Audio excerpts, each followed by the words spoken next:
ರಾಹುಲ್ ಗಾಂಧಿಯನ್ನ ವಶಕ್ಕೆ ಪಡೆದಿದ್ದಕ್ಕೆ ಕಾಂಗ್ರೆಸ್ ಆಕ್ರೋಶವನ್ನ ವ್ಯಕ್ತಪಡಿಸ್ತಾ ಇದ್ದು ಬೆಂಗಳೂರಿನಲ್ಲೂ ಕೂಡ ಬಿಜೆಪಿ ಕಚೇರಿ ಮುತ್ತಿಗೆಗೆ ಕಾಂಗ್ರೆಸ್ ಯತ್ನವನ್ನ ಮಾಡಿದೆ. ಬಿಜೆಪಿ ಕಚೇರಿ ಬಳಿ ಕಾಂಗ್ರೆಸ್ ಕಾರ್ಯಕರ್ತರು ಪ್ರತಿಭಟನೆಗೆ ಮುಂದಾದರು. ಬಿಜೆಪಿ ಕಚೇರಿ ಮುತ್ತಿಗೆಗೆ ಕಾರ್ಯಕರ್ತರು ಮುಂದಾದಂತಹ ಬೆನ್ನಲ್ಲೇ ಕೆಲವರನ್ನ ವಶಕ್ಕೆ ಪಡೆಯಲಾಗಿದೆ. ಬಿಜೆಪಿ ಕಚೇರಿ ಮುಂಭಾಗದ ರಸ್ತೆಯನ್ನ ಬಂದ್ ಮಾಡಿದ್ರು ಪೊಲೀಸರು. ತಳ್ಳಾಟ, ನೂಕಾಟ, ಆಕ್ರೋಶಗಳು ಕೂಡ ಅಲ್ಲಿ ವ್ಯಕ್ತವಾಯಿತು.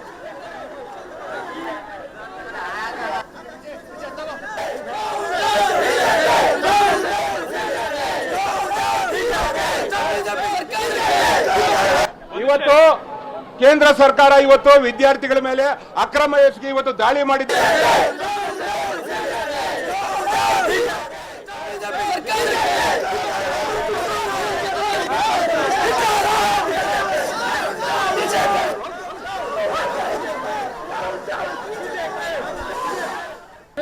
ವಿರುದ್ಧ ಪ್ರೊಟೆಸ್ಟ್ ಮಾಡ್ತಕ್ಕಂಥದ್ದು, ಅದನ್ನ ಹತ್ತಿಕ್ಕತಕ್ಕಂಥ ಪ್ರಯತ್ನ ಮಾಡ್ತಕ್ಕಂಥದ್ದು ಇದೆಯಲ್ಲ, ಅದು ಸರ್ವಾಧಿಕಾರಿ ಧೋರಣೆ, ಪ್ರಜಾಪ್ರಭುತ್ವ ವಿರೋಧಿ ಧೋರಣೆ. ನ್ಯಾಯದ ವಿರುದ್ಧ ಪ್ರೊಟೆಸ್ಟ್ ಮಾಡ್ತಕ್ಕಂಥದ್ದು, ಅದನ್ನ ಹತ್ತಿಕ್ಕತಕ್ಕಂಥ ಪ್ರಯತ್ನ ಮಾಡ್ತಕ್ಕಂಥದ್ದು ಇದೆಯಲ್ಲ, ಅದು ಸರ್ವಾಧಿಕಾರಿ ಧೋರಣೆ, ಪ್ರಜಾಪ್ರಭುತ್ವ ವಿರೋಧಿ ಧೋರಣೆ. ನ್ಯಾಯದ ವಿರುದ್ಧ ಪ್ರೊಟೆಸ್ಟ್ ಮಾಡ್ತಕ್ಕಂಥದ್ದು, ಅದನ್ನ ಹತ್ತಿಕ್ಕತಕ್ಕಂಥ ಪ್ರಯತ್ನ ಮಾಡ್ತಕ್ಕಂಥದ್ದು ಇದೆಯಲ್ಲ, ಅದು ಸರ್ವಾಧಿಕಾರಿ ಧೋರಣೆ, ಪ್ರಜಾಪ್ರಭುತ್ವ ವಿರೋಧಿ ಧೋರಣೆ. ಯುವಕರಿಗೆ ದೇಶದ ಪ್ರಜಾಪ್ರಭುತ್ವದ ಒಂದು ಅಡಿಯಲ್ಲಿ ಸಂವಿಧಾನಾತ್ಮಕ ಹಕ್ಕಿದೆ ಇವತ್ತು ಸಹ. ಅವರು ಈ ಕ್ವಶನ್ ಪೇಪರ್ ಲೀಕ್ ಆಗಿದ್ದು ಇಷ್ಟೆಲ್ಲ ದೊಡ್ಡ ಪ್ರಮಾಣದಲ್ಲಾಗಿದೆ. ಅನೇಕ ಜನ ಪ್ರಾಣ ಕಳ್ಕೊಂಡಿದ್ದಾರೆ, ಅನೇಕ ಜನ ಭವಿಷ್ಯ ಹಾಳಾಗಿದೆ ಇವತ್ತು ಸಹ. ಅಂಥದ್ದಿದ್ದಾಗ ಒಬ್ಬ ಎಜುಕೇಷನ್ ಮಿನಿಸ್ಟರು ಧರ್ಮೇಂದ್ರ ಪ್ರಧಾನ್ ಅವ್ರನ್ನ ರಾಜೀನಾಮೆ ಕೊಡಿಸ್ಲಿಕ್ಕೆ ಅಥವಾ ಪ್ರಧಾನಮಂತ್ರಿಗಳು ಅದ್ರ ಬಗ್ಗೆ ಸ್ಟೇಟ್ಮೆಂಟ್ಸ್ ಅದಕ್ಕೆ ಮಾಡ್ತಾ ಇರಲಿಲ್ಲ. ಈಗ ಹೇಳ್ತಾರೆ ಇನ್ನೊಬ್ಬರು ಮಂತ್ರಿ ಪ್ರಧಾನಮಂತ್ರಿಗಳು ವಿಷಾದ ವ್ಯಕ್ತಪಡಿಸಿದರೆ ಸರಿಯಲ್ಲ ಅಂತ ಹೇಳ್ತಾ ಇದ್ದಾರೆ. ಅವರದಲ್ಲ, ಅವ್ರ ಪರವಾಗಿ ಇವ್ರು ಹೇಳ್ತಾ ಇದ್ದಾರೆ. ಒಂದು ಡೆಲಿಗೇಷನ್ ಪ್ರಧಾನಮಂತ್ರಿ ಭೇಟಿ ಆಗಕ್ಕೆ ಎಲ್ಲೇ ಹೋಗಿ ಯಾರ್ಯಾರ್ದೋ ಡೆಲಿಗೇಷನ್ ಭೇಟಿ ಆಗ್ತೀರಿ. ವರ್ಷನಾಗ ನೀವು 13 ತಿಂಗಳು 12 ತಿಂಗಳು ಇರ್ತವೆ, 13 ತಿಂಗಳು ವಿದೇಶನಾಗ ಇರ್ತಾರೆ ನಮ್ಮ ಪ್ರಧಾನಮಂತ್ರಿಗಳು. ಮತ್ತು ಡೆಲಿಗೇಷನ್, ಯುವಕರು ಡೆಲಿಗೇಷನ್ ಭೇಟಕ್ಕಾಗಂಗಿಲ್ಲ. ಕರೆಸಿ ಅವ್ರದ್ದು ಅರ್ಥ ಮಾಡಿಕೊಂಡು, ಇಲ್ಲಪ್ಪ ನಾವು ಈ ಥರ ತಪ್ಪಾಗಿದ್ದಾವೆ, ಆ ವ್ಯವಸ್ಥೆಯನ್ನು ಬಲಪಡಿಸ್ತೀವಿ, ಸುಧಾರಣೆ ಮಾಡ್ತೀವಿ, ಅಥವಾ ಪಬ್ಲಿಕ್ನು ಕೂಡ ಎಕ್ಸ್ಪರ್ಟ್ಸ್ಗೂ ಕೂಡ ಸಲಹೆ ಸೂಚನೆ ಕೊಡ್ಕೊಂಡು ಎಲ್ಲ ಕಡೆ ಬೇರೆ ಬೇರೆ ಕಡೆಯಲ್ಲಿ ಬೆಸ್ಟ್ ಪ್ರಾಕ್ಟೀಸಸ್ ಇದ್ದಾವೆ. ನಮ್ಮಲ್ಲೇ ಕರ್ನಾಟಕ ಎಕ್ಸಾಮಿನೇಷನ್ ಅಥಾರಿಟಿ ಇದೆಲ್ಲ, KE CET ಮಾಡಿದ್ದಾರಲ್ಲ, ಎಷ್ಟು ಚೆನ್ನಾಗಿತ್ತು ವ್ಯವಸ್ಥೆ. ಏನಾದರೂ ಇಂಥ ಇನ್ಸಿಡೆಂಟ್ ಆಗಿದ್ದಾವೆ KEದಲ್ಲಿ? ಈ ಪ್ರತಿಭಟನೆ ಮಾಡೋಕ್ಕೆ ಹಚ್ಚಿದವರು ಯಾರು? ಪ್ರತಿಭಟನೆ ಕಾರಣ ಯಾರು? ಇಷ್ಟು ಬೆಳೀಲಿಕ್ಕೆ ಕಾರಣ ಯಾರು? ಯಾರ ಕಾರಣ? ಪ್ರಧಾನಮಂತ್ರಿಗಳು ಅದನ್ನು ಆದ ಕೂಡಲೇ ಇಮಿಡಿಯೇಟ್ಲಿ ಕರೆಸಿ ಮಾಡಿಸಿ ಅವ್ರು ರಾಜೀನಾಮೆ ತೊಗೊಂಡ್ಬಿಟ್ಟಿದ್ರೆ ಇನ್ನೂ ಕೂಡ ಪ್ರತಿಷ್ಠೆಗೆ ಬಿದ್ದು ರಾಜೀನಾಮೆ ತೊಗೋತಾ ಇಲ್ಲ. ನೀಟ್ ಎಕ್ಸಾಮ್ ಮಾಡುವಾಗ ಕ್ವಶನ್ ಪೇಪರ್ಸು ಲೀಕ್ ಆಗಿ ಅವರ ಭವಿಷ್ಯಕ್ಕೆ ಕುತ್ತು ಬರ್ತಕ್ಕಂಥ ರೀತಿಯಲ್ಲಿ ಏನು ಘಟನೆ ನಡೆದಿದೆ, ಅದರ ವಿರುದ್ಧ ಶಾಂತಿಯುತ ಪ್ರತಿಭಟನೆ ಮಾಡುವಾಗ ಪ್ರಧಾನಮಂತ್ರಿಗಳು, ಗೃಹ ಸಚಿವರು ಇನ್ಸ್ಟ್ರಕ್ಷನ್ ಕೊಟ್ಟು ಅಪೋಸಿಷನ್ ಲೀಡರನ್ನು ರಾಹುಲ್ ಗಾಂಧಿ ಅವರನ್ನು ಮತ್ತು ಲೋಕಸಭಾ ಸದಸ್ಯರು ಪ್ರಿಯಾಂಕಾ ಗಾಂಧಿಯನ್ನು ಅರೆಸ್ಟ್ ಮಾಡ್ತಾರೆ ಅಂತ ಹೇಳಿದರೆ ಯಾವ ರೀತಿ ಇವತ್ತು ಆಡಳಿತ ನಡೀತಾ ಇದೆ ಅನ್ನೋದ್ರ ಬಗ್ಗೆ ಜನ ಇವತ್ತು ಗಮನಿಸಿದ್ದಾರೆ. ಅದನ್ನು ಖಂಡಿಸ್ತೇನೆ ನಾನು. ರಾಹುಲ್ ಗಾಂಧಿ ಅವರನ್ನು, ಪ್ರಿಯಾಂಕಾ ಗಾಂಧಿ ಅವರನ್ನು ಅರೆಸ್ಟ್ ಮಾಡಿರ್ತಕ್ಕಂಥದ್ದು ಮತ್ತು ಜೊತೆಯಲ್ಲಿ ಅನೇಕ ಜನ ಸೀನಿಯರ್ ಲೀಡರ್ಸ್ ಇದ್ದಾರೆ, ಅವ್ರನ್ನೆಲ್ಲ ಅರೆಸ್ಟ್ ಮಾಡ್ತಕ್ಕಂಥದ್ದು ನಾನು ಖಂಡಿಸ್ತೇನೆ.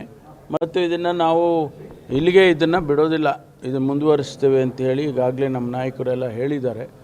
ಅದರಿಂದ ಈ ಲಕ್ಷಾಂತರ ಜನರ ಭವಿಷ್ಯದ ಬಗ್ಗೆ, ಮಕ್ಕಳ ಭವಿಷ್ಯದ ಬಗ್ಗೆ ಆಗಿರ್ತಕ್ಕಂಥದ್ದು ತಕ್ಷಣ ಅವರು ರಾಜೀನಾಮೆ ಕೊಡಬೇಕು ಅಂತ ಹೇಳಿ ಕೇಳಿದ್ದಾರೆ. ನಾವೆಲ್ಲರೂ ಕೂಡ ಅದಕ್ಕೆ ಒಮ್ಮತ ಇದೆ.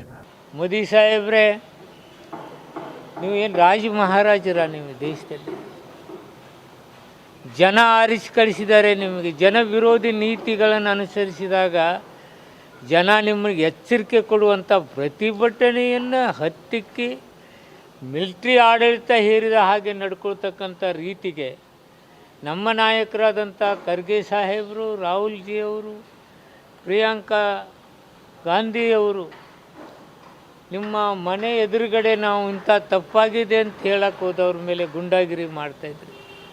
ಅವ್ರ ಬಗ್ಗೆ ನಡ್ಕೊಂಡ ರೀತಿ ಖಂಡನೀಯವಾದದ್ದು. ನಾವು ನಮ್ಮ ರಾಜ್ಯದ ಎಲ್ಲ ನಾಯಕರು ಅಲ್ಲಿ ನಾವು ಒಳಗಡೆ ಹೋಗಬೇಕು, ರಾಹುಲ್ ಜಿಯವ್ರಿಗೆ ನಾವು ನಿಲ್ಲಬೇಕು ಅಂತೇಳಿ ನಾವು ಹೋದರೆ ನಮ್ಮನ್ನು ತಡೆದ್ರಿ ನೀವು. ನಾವು ಜನರಿಂದ ಆರಿಸಿ ಹೋದವ್ರು ನಾವು. ಇವತ್ತು ರಾಹುಲ್ ಜಿಯವರು ಜನರಿಂದ ಆರಿಸಿ ಹೋದವರು. ಅಂಥವ್ರನ್ನೇ ನೀವು ಹತ್ತಿಕ್ಕೆ ತಕ್ಕಂಥ ಕೆಲಸ ಮಾಡ್ತಕ್ಕಂಥದ್ದು ಖಂಡನೀಯ. ದೇಶ ನಿಮ್ಮನ್ನು ಜನತೆ ನೋಡ್ತಾ ಇದೆ, ನಿಮ್ಮ ಈ ಕೃತ್ಯವನ್ನು ಖಂಡಿಸ್ತಾ ಇದ್ದಾರೆ.